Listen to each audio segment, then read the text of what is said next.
What's up, guys, and welcome to Boat Restoration by Ben. We are back in the shop with the 1985 Chris Craft Stinger 312, and it is time to tear in to this badass 80s speedboat. We've already started doing some detailing and buffing of the boat to see if the hull would actually come back, so stay tuned for some of that action, because spoiler alert, I think it's going to come back looking pretty awesome. But the big thing here is, can this $1,000 boat run and drive? And in today's video, we're going to try and start it.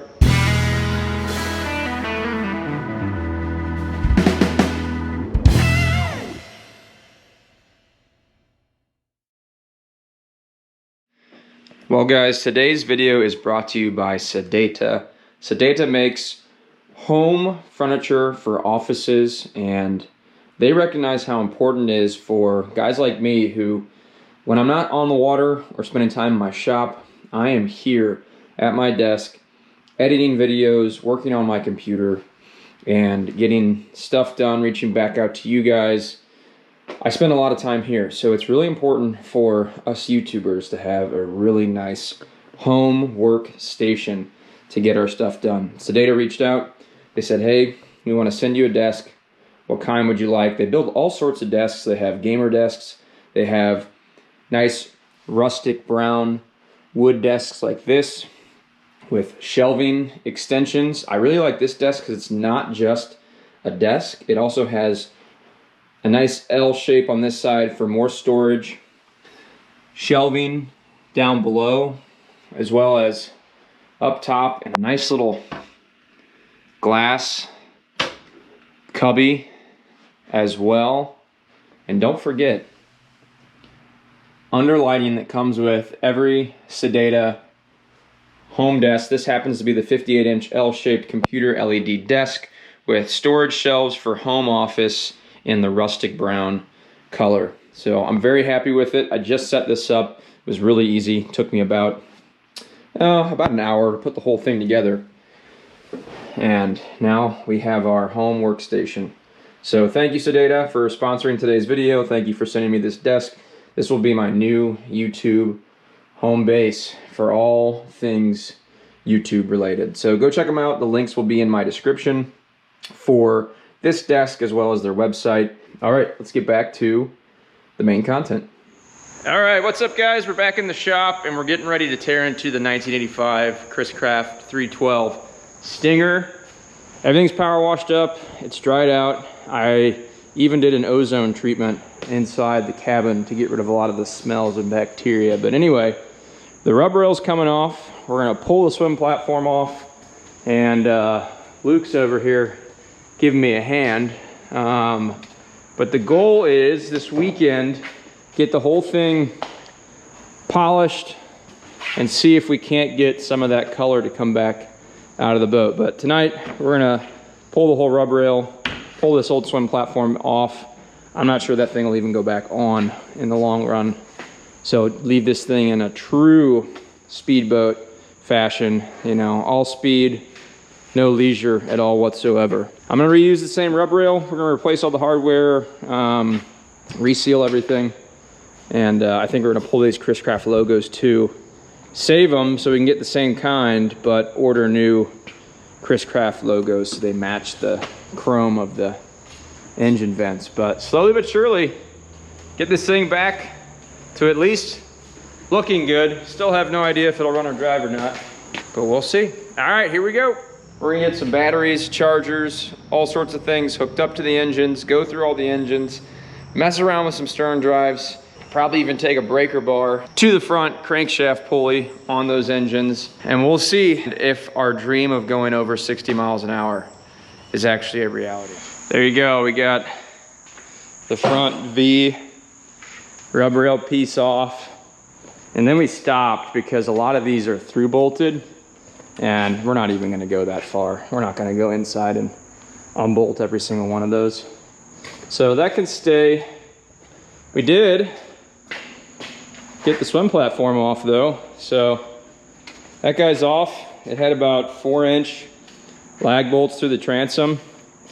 So those are all gone now. We're just gonna pump those holes full of epoxy. Got access to my stern drives to grease those up. Let's get you some light, there you go. But yeah, now it's in true race boat form. No more swim platform, and that's definitely not gonna go back on the boat. Might be a little bit of D-lam, but that's expected in something like this. Oh, I popped my hatch off on this side. We're gonna get new hydraulic rams for it, but it made it a lot easier to get inside the engine and work on it. So we've already gotten into a little bit of work on this boat.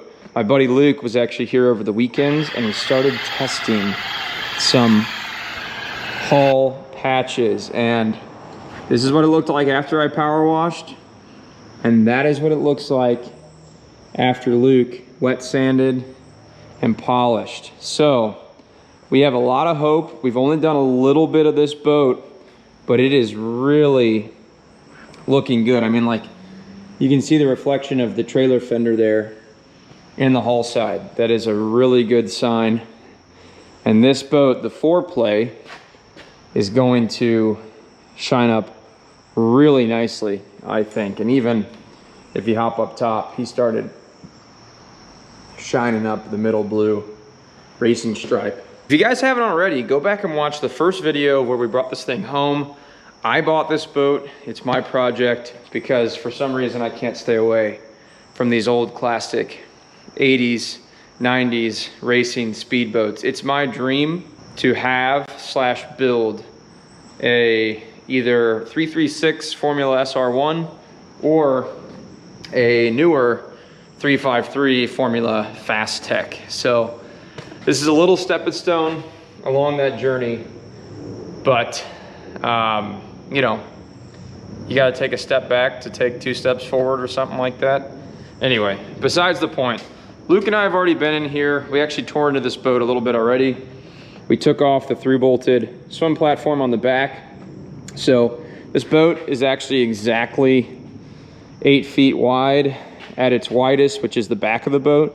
It had an 8-foot wide swim platform made out of teak on the back. We're gonna go full race for this boat.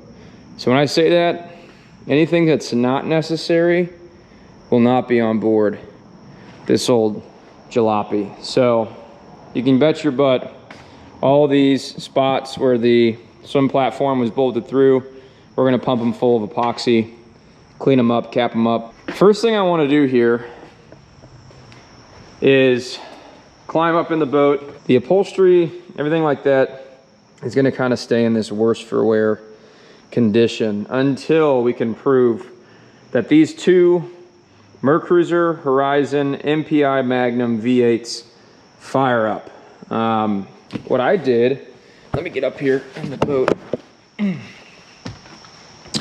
What I did last time we were on the boat is I actually cleaned everything out, I let everything dry, and then I installed my 2 OG, and I'll get a light, but there's 2 OG shop floor batteries down there, dual 700 Colt cranking amp batteries. It's actually not enough power to turn over these big blocks. I mean, it will, but it's not great. I've got dual 1000 Colt cranking amp batteries that I'll pull off the floor, but I want to put them on the charger in the meantime before I go trying to turn these things over. I do want to pull off the one bad stern drive and lower these things back down, because I know it's really bad to turn these things over with them in this up position. However, it may not be too bad with the Velvet Drive transmission in between. So I don't know, maybe that's just the case with the Bravos and the Alphas. First things first, batteries, charger, and let's see what powers up on this boat. If you don't recall, or you haven't gone back and watched the previous video yet, this boat has newer fuel injected Mercruiser MPI Magnum engines in it, so 380 horsepower apiece. And they're coupled to TRS stern drives. So these are like the OG Mercruiser stern drives. You can put like 600 horsepower through them, and there's a transmission inside of the boat instead of inside the stern drive. So It's actually a much better design, but it's not the best in regards to maintenance, space, yada, yada, yada. So anyway, I know this stern drive goes up and down on its own. I'm pretty sure this one's actually in decent condition. It probably needs new drive fluid. But this bad Larry over here has a big old crack in its gear case. So this is scrap. I'm gonna pull the prop off, pull that gear case off. It actually smells pretty bad too. I don't know what's dying in there, but there's some sort of growth that is that's dying. So anyway, I'm gonna pull this lower unit, pull the prop, drop this stern drive back down. I need to get the actuators for this stern drive working so it goes up and down on its own instead of this little block here. Just we had to use that to get it down the hill to actually get it inside the shop. But yeah, that's as far as we've gone as far as electronics go. So we've even started to clean up this boat before we know if anything's going to work. So that's the correct order of operations, right? All right, anyway, let's get the batteries hooked up to the charger. Let's see what lights up on this thing. All right, I got the battery charger hooked up to one of the batteries there. So we'll let that cook over for a little bit. But you can just see right away, I mean, there's a little bit of rust on the engines. It appears that that engine is more rusty on like its pulleys and stuff like that than this engine. This is apparently the engine that started a year ago. So that one I'm somewhat hopeful about. And like I said earlier, I mean, the filters and all that look like they've been changed fairly recently. And all the fluids look good in both these engines. So anyway, I'm gonna start by putting a wrench on that crankshaft pulley right down here, seeing if the motor will at least turn over. And then we'll turn the battery switches on and we'll see if the starter actually engages the flywheel on both the engines. So I'm going to put a wrench on both engines, see if they'll turn over at the very least, and then we will try starters. But for real quick, while that thing's running, let's pop down below here, because this is where I ran the ozone treatment. And I mean, it's not like this turned into some beautiful Taj Mahal because of it. Carpet's still green and gray, but at the very least it just smells like ozone now instead of whatever that smell was before. And I do need to come back down here. I think, like I said, we're gonna make this a race boat. So if it's not necessary, it's gonna go bye-bye. Kind of like that mirrored refrigerator right there. But there's definitely some reinforcing, like that wall support up there that's sagging, and just a few other things down below that 100% need to be taken care of. But let's put a wrench on the crankshaft and we'll see if these things turn over by hand. These are those sequentially 44 and 45 serial numbered engines that the previous owner literally bought off of a local marine service company. So he got a letter sent by like the chief development guy at Mercruiser back in the day. He paid like $9,100 or $9,150 per motor, so like $18,300 for all this. I guess these were $12,000 motors retail back in the day, and then he installed them himself back in '99. So they've sat ever since. But just pretty cool to see that somebody invested that kind of money into this boat to make it a little more modern, maybe a little more reliable versus the old carbureted motors that were in it. But here we go. I've got my breaker bar with a 3/4 inch socket. We're going to set this on the flywheel down here, or flywheel, the crankshaft. There's just a center bolt, and we're gonna go righty-tighty. So let me set you guys down for a second. You can stare at me and get this set up, and then we can try giving it a little twist. Oh, okay. All right, so we're on that bolt, and I probably want to be able to push down. So here we go. Without hurting anything, just giving it a quick couple bounces. Nothing yet. Oof. Oh, man. Let's see. I'm gonna need 2 hands for this. Okay. Oh, that's... I think that's tightening the bolt, guys. That's a bummer. Yep, and that's loosening it. Oh, so I got nothing on the crankshaft that's moving anything, which is a bummer. Let me try the port engine, see if it moves at all. All right, I'm not gonna lie.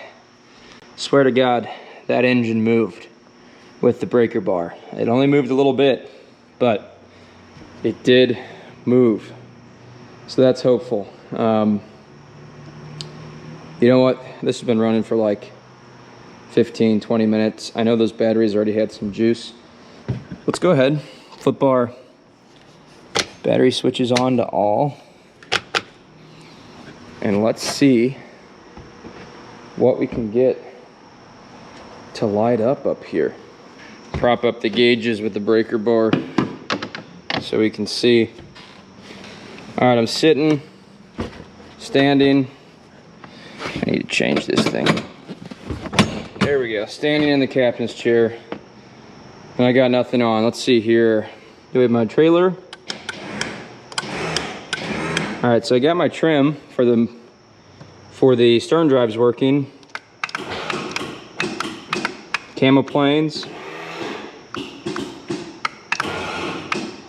Camo planes have power.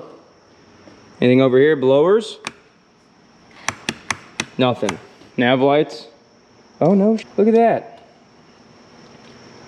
Literally, the nav lights fire up. Even our stern light. Hang on, check it. Look at that. Wild. Does our anchor light work? Our little anchor light does not work, but all the lights light up. That's super cool. What else we got? Cockpit lights. Oh. Oh. Look at that ambiance. Oh man. Now we're getting somewhere. Panel. Boom. Check that out. We got panel lights. At least, we'll call it half. We've got half the panel lights. That's pretty cool. Accessory. Nothing. That doesn't do anything. All right, what else? Another accessory that doesn't do anything. That's the cigarette ashtray. I'm just gonna pour that out. Wiper? I don't have wipers. Oh, look at that. Turns on our depth finder. Does that work? Appears to. Alrighty. And let's see, cabin lights. Ho ho ho. Cabin lights are mint. Are those lights on the ceiling? Look at that. Strip lighting on the walls and ceiling. Wow. Wow, we're really going places here. I mean, I'm pretty shocked. Let's see, bilge pump. Hello? Do I hear? Oh yeah. Bilge pump's running. Indicator light lit up. And horn. Nada. Nothing from the horn. Okay, so you know what? I'm gonna say that's like 60% of our electronics. That's a win. That is a total win. Now, let's see, I got my shifters. The starboard shifter appears to work great. Port shifter is a little jammed up. I don't know what's going on there. We're gonna have to diagnose that. But it appears to be in neutral. So does the starboard. Let's see if we have some sort of power. Oh, did you hear that? Wait for that. This is the starboard engine.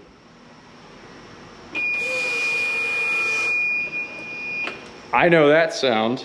That is the sound of a fuel-injected Mercruiser fuel pump priming itself.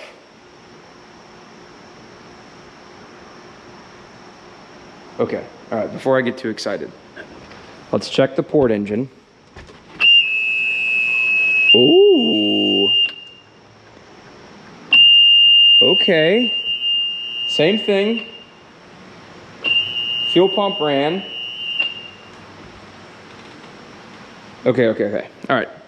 Before we get too far ahead, we're gonna put the drives back down because I came to work on those today anyway. So let's throw the drives down real quick. I think up is down.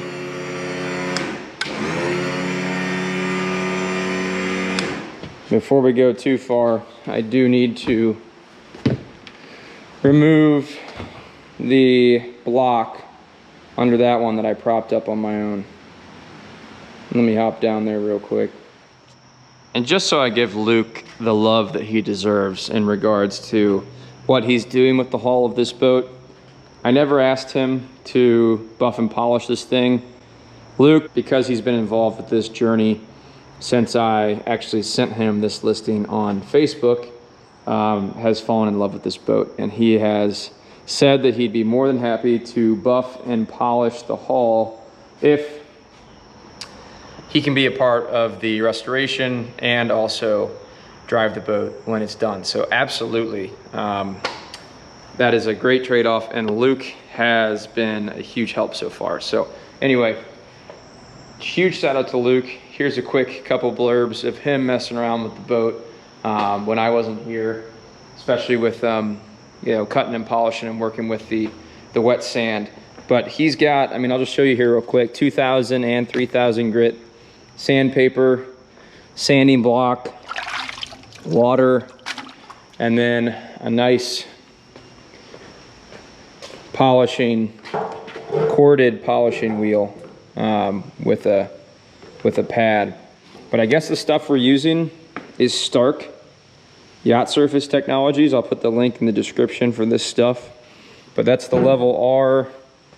I think he's also got, I don't know if he's used this stuff or not, the Elevate and the Hyper Hold.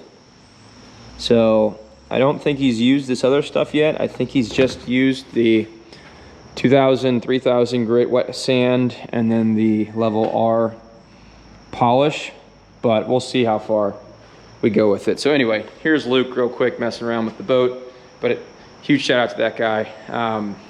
Part of my goal is to get him running and driving this boat out on the water at 65 miles an hour. So if anything, this is for you, Luke. Hello everybody, this is Luke, substituting for Ben for a little bit. So today, the project is going to be buffing and polishing this old Chris Craft for Ben. As you can see, I just did a quick pass, about 15 seconds worth of work, and this gray is just coming back absolutely perfectly. But hopefully the blue will all come out the same This boat's just been getting sun-baked for years. As you can see, put a little water on it, comes back. So we'll see what we can do here. Hopefully bring this thing back to a nice bright finish after being so chalky. It was actually so chalky, you couldn't even see this non-skid up here. So she's definitely due for a good buffing, polishing, all that. Just getting a little before shot for you guys to show how chalky and bad this boat actually is. You can see I definitely hit it here. It's only about 15 seconds worth of work for that little area. And I can get it better than that for sure, I know that. But I mean, the sheer amount of chalking that is on this boat is unbelievable. I mean, it's just rough. But based off of that one little spot, I think we are in for quite the before and after on this old Chris Craft. Hopefully she will shine like new, but we will see what we can do.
Hello everybody, Luke back here on this old Chris Craft.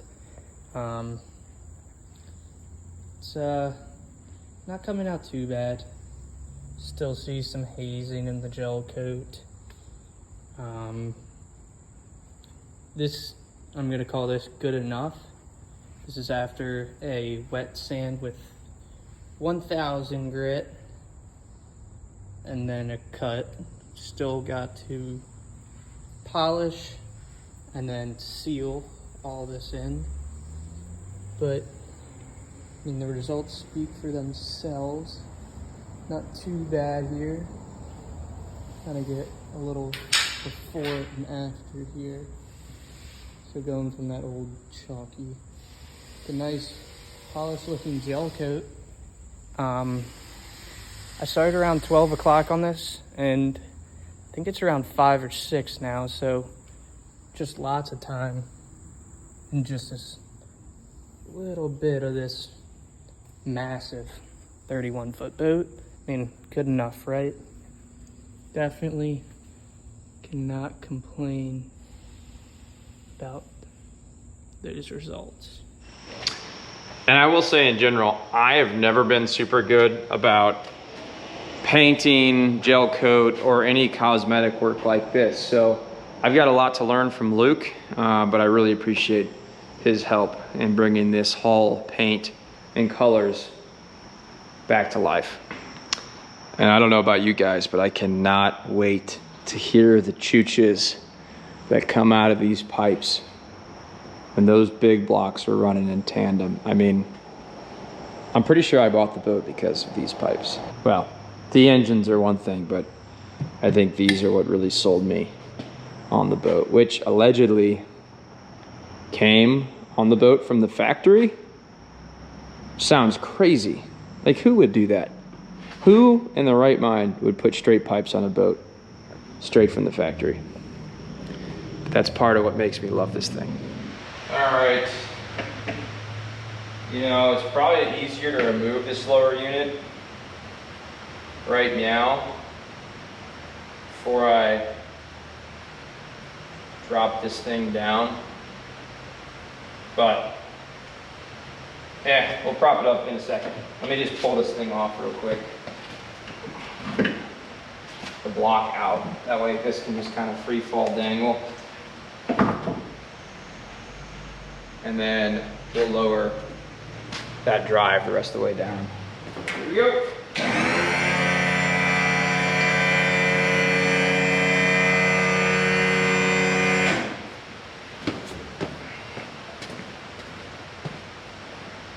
Oh, it's leaking. God, it smells nasty too. I don't know what's going on, but it smells gross. Ugh.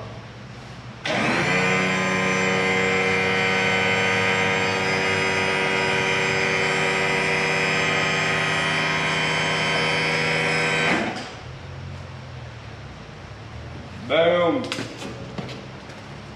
All right. I guess I could have gone a little further, but the drives are down. So let's hop back up here and let's see if we can get some starter action. All right, starboard ignition. I'll turn on the panel lights just so you guys can see. Just heard the, oh, we got voltage. I hear the hour meter ticking over. So let's see here. Ooh, hello.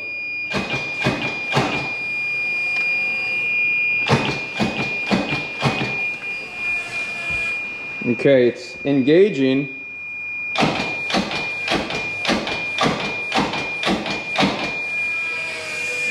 And that's me clicking the key.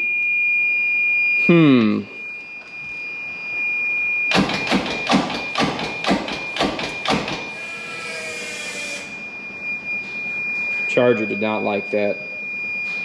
It clipped out.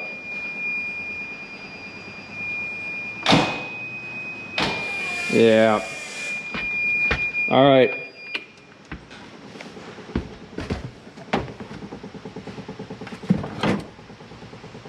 Yeah, the charger's not happy.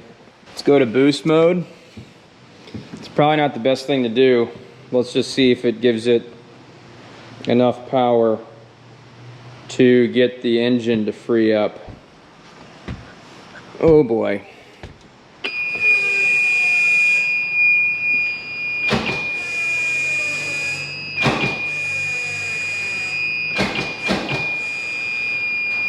Yeah, it is, it's not happening. Starter engages the flywheel and the fuel pump runs, but the motor does not turn over. So let me do a little diagnosing and see what may be the problem. Well, hey, hang on, while we're at it, I think we're gonna encounter the same problem, but let's try the port engine. So, port, ready? Oh boy, things are really ripping now.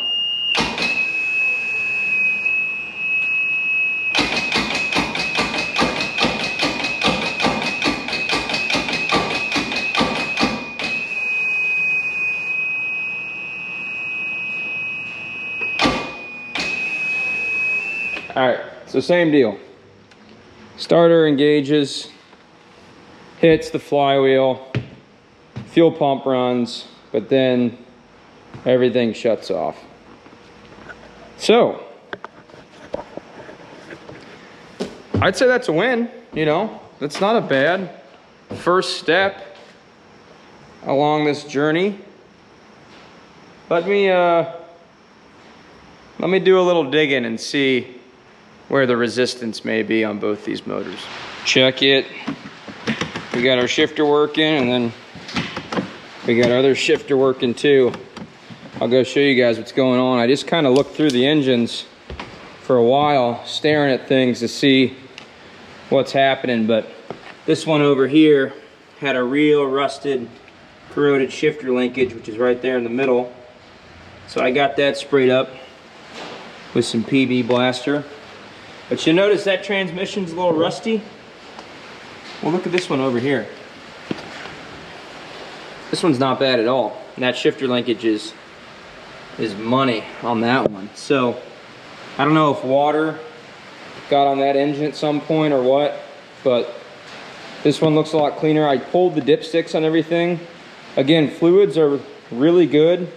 However, the oil on this motor is really high, which tells me there may be water sitting in that oil pan. So I'm looking for the like oil change hose on this thing to see if we can't pump it out, and then also possibly pull some spark plugs to reduce engine resistance. But I got to get this thing to crank over first. But I mean, check this out. It is fairly like clean. The electronics on this thing, fairly clean, in good shape. The valleys of the engine are fairly clean. Again, electronics in good shape. So I don't know, I think I may be kicking myself with little tiny batteries like that. So what we're gonna do, I'm probably gonna pull those batteries out. Actually, what I'm gonna do is relocate the battery cables so they come through to this seat box.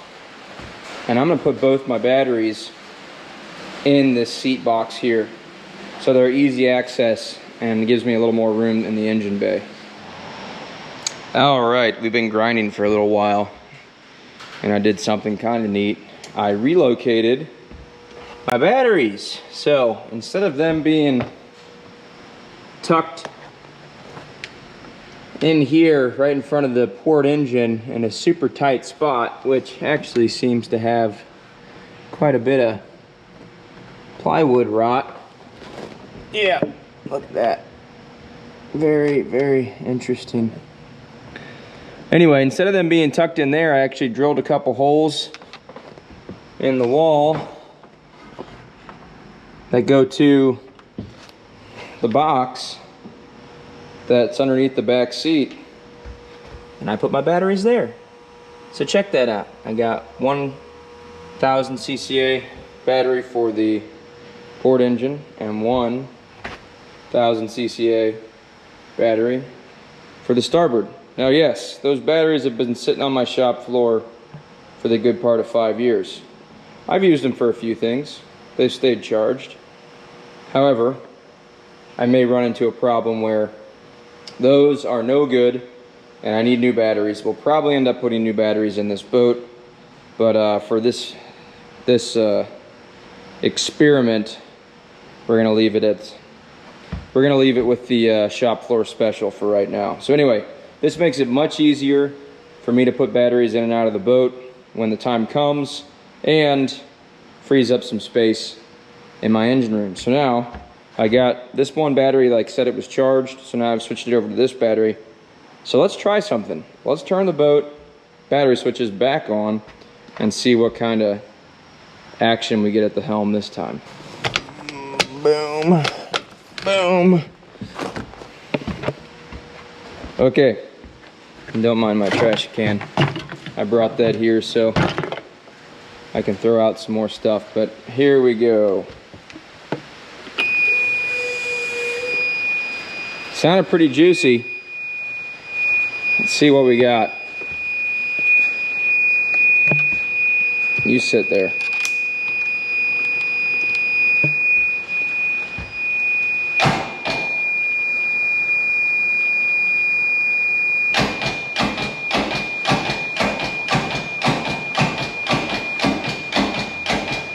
All right, nothing. I don't believe anything's moving. I'm actually gonna have you guys sit right back here. All right, got you guys mounted to the crank. So if the crank spins, you guys will spin. Let's see.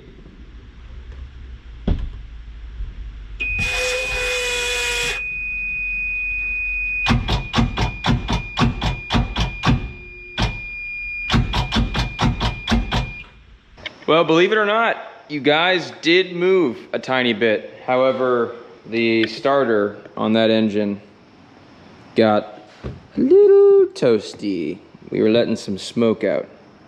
So anyway, we're gonna quit on that one for now. But that is actually reassuring that the motor is turning over ever so slightly. So let's set you guys on this one and see if it ticks over a touch.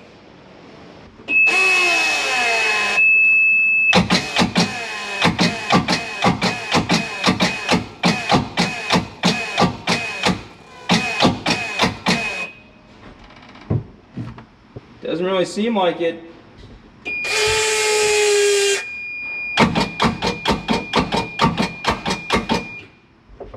Yeah, that starter, that starter is not happy. No more smoky smoke. But that's my best, the starter is my best leverage. You know, the turning the crank with a wrench is not, but using the starter definitely it is. But I don't know, I'm kind of regretting, or not looking forward to, I should say, the fact that I'm probably going to have to pull spark plugs on this thing.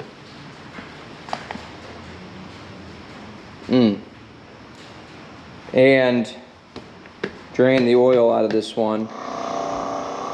Okay, well, I'm pumping oil out of the port motor, and this is the one with the super high dipstick level, so I suspected water. And I suspected correctly. So I gotta stick my old tubage down here further without falling off the back of the boat. But let's see here. That's water and oil, 100%. So somehow this thing got water in it. I'm guessing through one of the exhaust manifolds and a valve that was stuck open. So let me jack around with this tube and see if I can get it flowing better. Mission today is breaking out all my spark plugs to get these things to turn over easier. So I'm gonna double glove it, bust up some knuckles, I'm sure cut my fingers, scrape up my arms, but these spark plugs have to come out. Spark plug 1 of 16 is out. Looks like an NGK iridium. And the points, I mean, it's not terrible. I mean, that is, it's a little rusty, but I mean, that's not nearly the worst I've seen. So these need to be replaced anyway, so we're gonna keep at it. Go get the rest of them, but that first one took me 10 minutes. This is not gonna be fun. I want you all to see this. This is literally how I'm changing spark plugs right now. I got a cushion.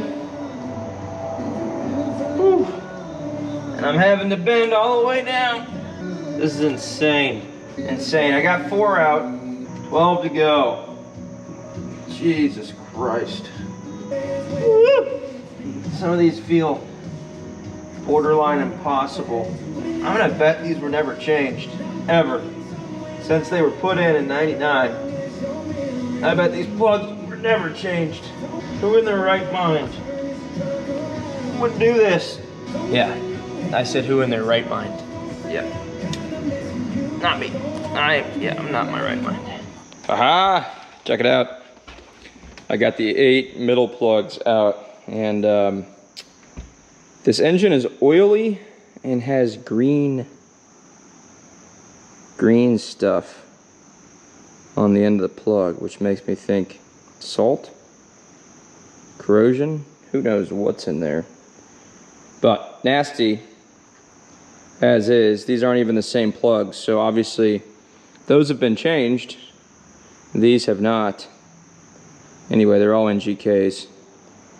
But that is, or this engine here, by the way, most of it's just rust. So exposure to corrosive stuff like water on this engine. So anyway, the center plugs are out.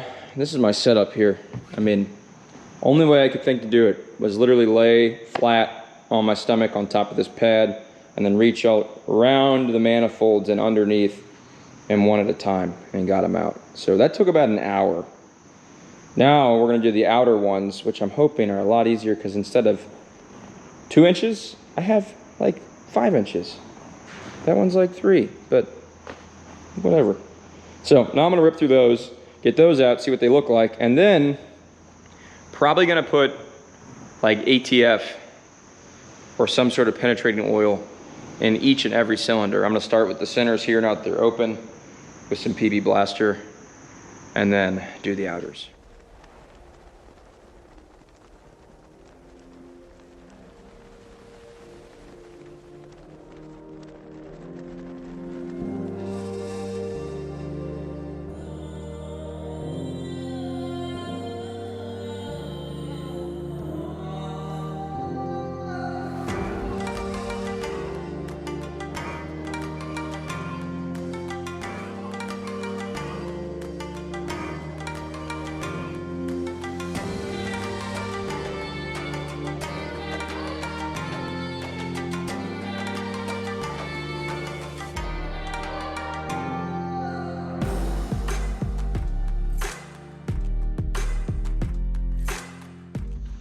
Okay then, we got the both side plugs out. And what I noticed on this motor is these were particularly rusty. Very dry, but rusty. So I'm thinking I'm gonna grab some transmission fluid, get a little hose, and drip those full of transmission fluid. These over here were also rusty, but still had some oil on them. So anyway, all the plugs are out. I would try to turn them over, but honestly, I'm just gonna go full bore, get transmission fluid in these cylinders and let them soak. And while that's soaking, I can go back and mess with the stern drives. I knew I'd have to do this. Thankfully, it only took an hour and a half to pull all the spark plugs out. And now that I know how to get to all of them, putting new ones back in after the engines turn over and we put new oil in them is gonna be a lot simpler. So I was very pessimistic about the space, but with that cushion back there, game changer, for sure. You can tell I've done this before. I got my funnel, my fitting attached to the end, and my little tube that I can stick into each spark plug hole. But check it out. The boat even came with Dextron Mercron 3 transmission fluid. It's like this thing wants to be brought back to life. Look at all those bottles. Obviously those were for the Velvet Drive transmissions. However, I'll get new fluid if I need it for those. Right now, you're gonna be used as the juice to bring these motors back to life. Every cylinder has been sufficiently juiced. This little thing worked great. Just a long funnel with a hose on the end. I probably put like a half, quarter quart in each. I used those 4 quarts. So, pretty sweet. We're gonna let all those sit overnight, if not longer, and then come back and try and frickin' turn this thing over. But now I'm gonna go down below and pop that cracked lower unit off, see what we're dealing with. Uh-oh, we got a little bit of leakage out the drain plug. You can see stuff that didn't make it into the cylinders, but that was probably mostly when I pulled the hose in and out of the spark plug holes. But now we're back here. We got our cracked up port stern drive, which, by the way, it was already like that when I bought it. I've already got a line on a couple TRS stern drive units, 500 bucks for a couple uppers and lowers. So I'm gonna buy those and hopefully get one good stern drive out of it, and then rebuild whatever I have salvageable of the other and have a spare. So I thought that was a good idea. You know, all things considered, with these things being ancient artifacts and all. So I'll rebuild one, replace that port side, make sure this starboard side is okie dokie, and then run those until either one blows up or one of you guys buys it. I'm just kidding. I'm gonna make sure everything's fine. But anyway, just know you'll have an extra stern drive with this jalopy when you buy it, which I think is a huge upside, because, you know, those things aren't forever. Well, maybe. These things are already, what, 15, 40 years old? Yeah, you're literally looking at 40-year-old stern drives. I'm the crazy dude that's gonna go rip them at 65 miles an hour. Christ. Look at that. That's a weld. That's aluminum welding.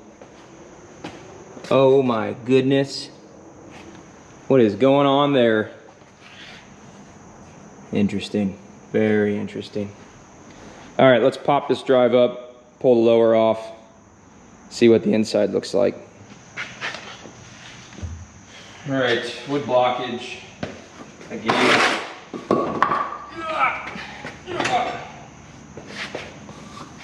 Maybe.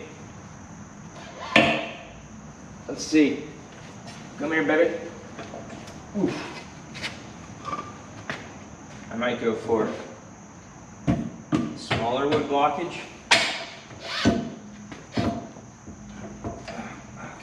Again, it'd be a lot nicer if I had a buddy to help me.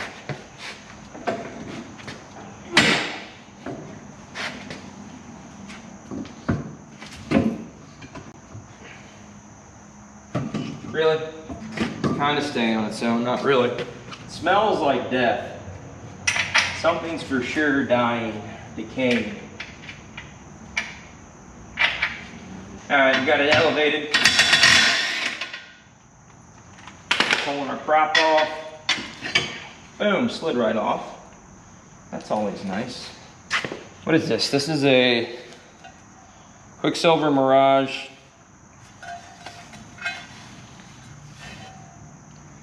Doesn't tell me. Somewhere on the inside there.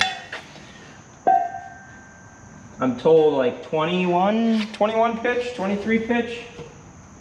And then tell me in the comments, you know, when I twist these propellers, the TRSs don't move like the Bravos do. And I want to say that's because of the Velvet Drive and the way these things are set up. But yeah, this thing is way corroded. Look at that. Oh yeah, that is a little out of round right there.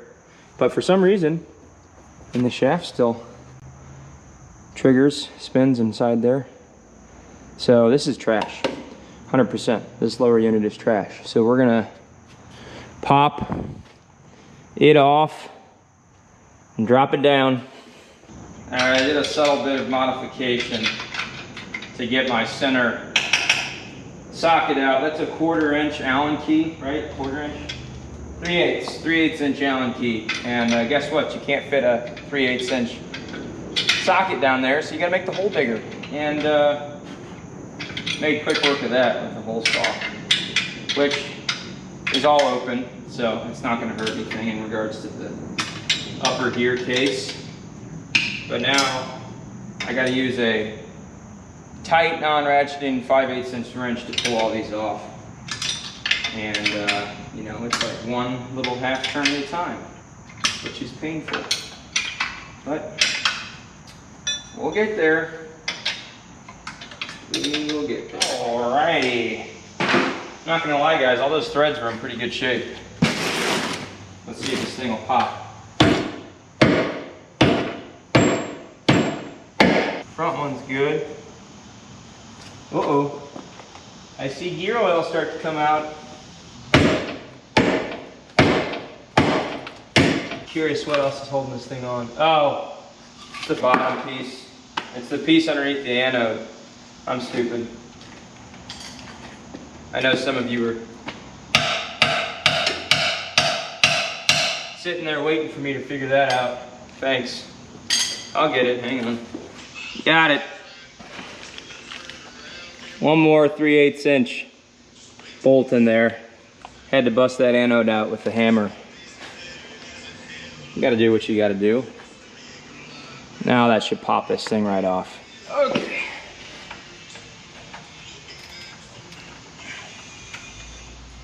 Nice and easy.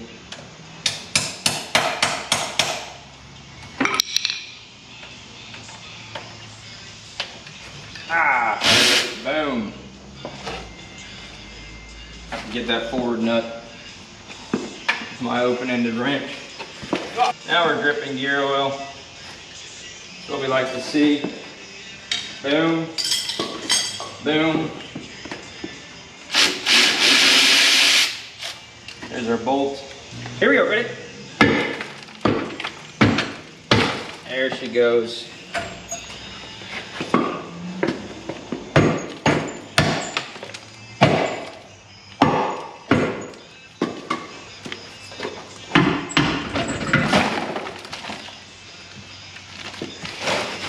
By design.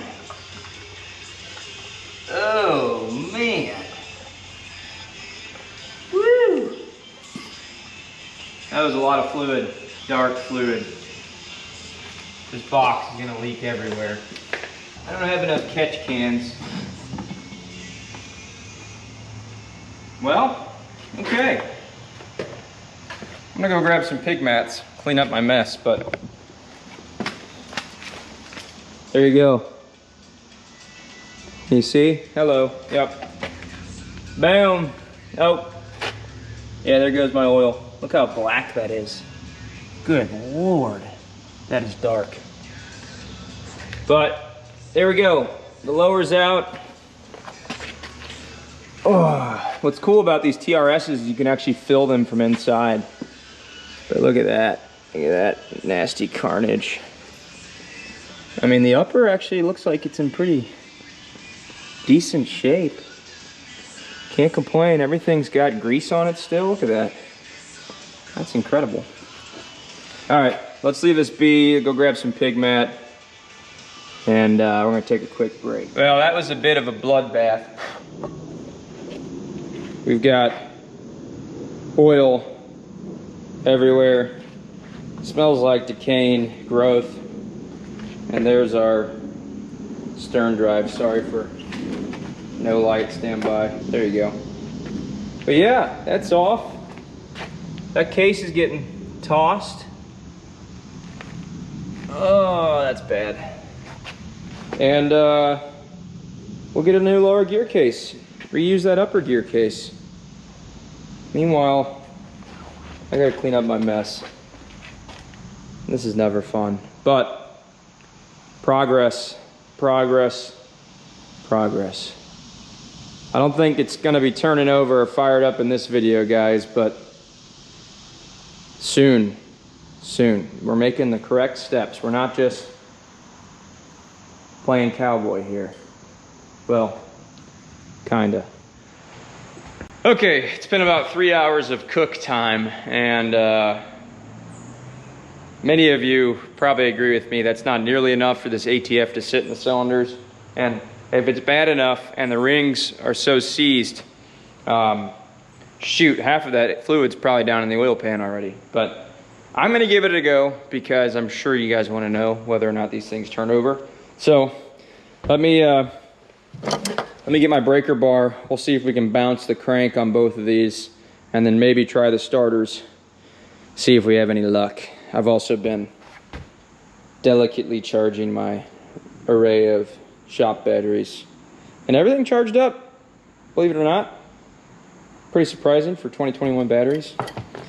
But here we go. All right, let me get this wrench on the crank here. Go.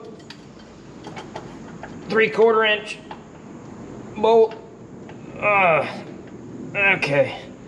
It's on. Okay. Stand by. I'm gonna get rid of this seat, guys. It is disgusting. It's just reeks and mold. Look at that. Oh no. Yeah, this thing needs to go bye-bye. No one wants that. Gosh, part of me just wants to have that piece redone because it's just disgusting. Let me make this even more inconvenient. No, man, that's too... Oh, Jesus Christ. All right, it's down.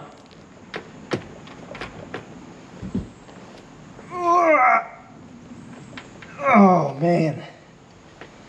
Yeah. No dice. Let me try pulling. Okay, come on, bud.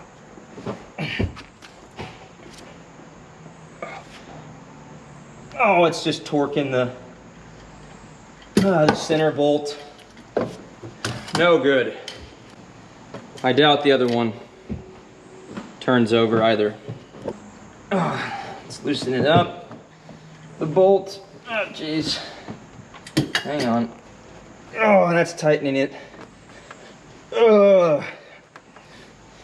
Nothing. Nothing. All right. Well, let's try the starters. I don't think this is going to do anything, but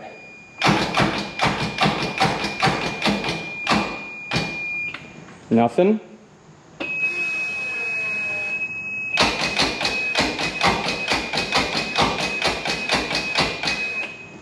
Nothing. And if I check my water pump, didn't change. All right. No dice. No dice. These are gonna have to sit here and cook for a while. Sorry, camera's dirty. Oh God, I got a fingerprint on it. If you guys haven't seen him yet, the comedian, what's his name? Dusty Slay. I just watched his Netflix special the other day, and I'm not sponsored by him, but his joke about wet heat was hilarious because we got some of that wet heat out here in Maryland right now, and whew, you literally can't do anything without just sweating through all of your clothes. So shout out to you, Dusty Slay, on your wet heat joke. But all right, you know what, guys? I'm actually heading out literally tomorrow morning. I'm shooting off to Lake Powell to go hang out with my buddies, do some wake surfing. Yeah, I know, wake surfing, killing Midwest lakes, yada, yada, yada. I've seen all that stuff. Whatever, you guys can tell me how you feel about that in the comments. But going to Lake Powell for a week to see my buddies, stay on a houseboat, and do some wake surfing. So we'll film all that. You guys can watch it and check it out if you want. But I think that's where we're gonna cap off the update on the Chris Craft Stinger 312 speedboat revival. This is gonna take a while, guys. And you know, I've got the hard top off the Wellcraft now, so I can start prepping, and I've had fuel tanks in and out of that guy a few times. So tandem projects, you're just gonna have to hang in there and wait. This thing's gonna sit and hang out here for now. But we're gonna shut it down, let that ATF soak for a while. When I get back, I'll be grabbing those various TRS drives that I bought for 500 bucks. Getting that lower unit fixed up, gear oil changed on those guys. I need to put a new tie rod bushings in there, and I got to clean up my mess. So look at all this. Look at all these boat parts. Told you, who in their right mind? Nobody. Me, I guess. Anyway, thank you guys for the love. We'll catch you in the next video. See ya.